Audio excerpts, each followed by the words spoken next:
السلام عليكم ورحمة الله تعالى وبركاته متابعينا الكرام، سعداء بلقياكم مرة أخرى في فيديو جديد وفي عرض جديد. قناتكم قناة فونت أوتو كترحب بكم وكتمنى باش الفيديو ديال اليوم يلقاكم كتمتعوا بصحة جيدة. بالنسبة للناس اللي أول مرة تيشوفوا القناة، ما فيها باس ديروا أبوني، فعلوا زر الجرس باش دائما توصلوا بالجديد. وبالنسبة للناس اللي عندهم سيارة بغاو يعرضوها للبيع في القناة، صيفطوا لنا الصور والمعلومات الخاصة بالسيارة ديالكم على واتساب القناة اللي غيبان في آخر الفيديو. واللي عجباتو السيارة ديالكم راه يتصل بكم على رقم الهاتف ديالكم بصفة مباشرة. متابعينا الكرام، بالنسبة للسيارة اللي عندنا في العرض ديال اليوم، كما كتشوفوا في الصورة عندنا سيارة من نوع غولف 4، الموديل ديالها سنة 2002، الديوانة ديالها سنة 2010. بالنسبة للعدد ديال الخيل اللي فيها، عندها 8 ديال الخيل، وبالتالي الضريبة السنوية اللي غتخلص هي 1500 درهم. هنا كنلاحظوا بالنسبة للكاروسري ديال السيارة واقفة مزيان، كاروسري ديالها نقية، الرويد ديالها باقيين مزيانين، الأمور ديال السيارة كلها مزيانة. بالنسبة لهاد السيارة هادي إلا بغينا نخلصوا ليها التأمين، العام تيتقام ب 4200 درهم، 6 شهور كتقام ب 2190 درهم، وإلا بغينا نخلصوا 3 شهور 1160 درهم. بالنسبة للموتور ديال هاد السيارة هادي راه ديازل، والقوة ديالو ديال الأحصنة راه فيها 130 ديال الخيل.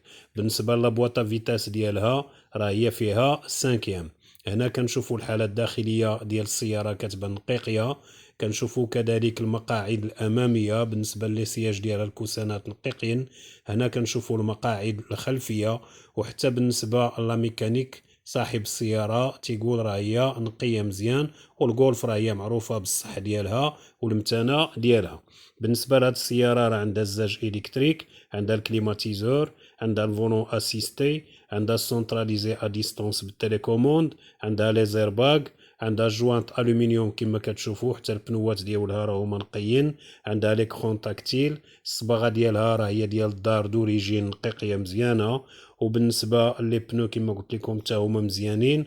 وبصفه عامه السياره راه هي نقيه، لا من ناحيه ديال الكاروسري، ولا من ناحيه ديال لا ميكانيك، ولا من ناحيه ديال الحاله الداخليه اي الصالون. دونك اللي عجباتو هاد السياره هادي راه هي نقيقيه، يتواصل مع مولاها. انا غادي نخلي لكم الرقم ديال الهاتف ديالو على الشاشه. بالنسبه للسياره راه هي كتواجد في مدينه سوق الارباع.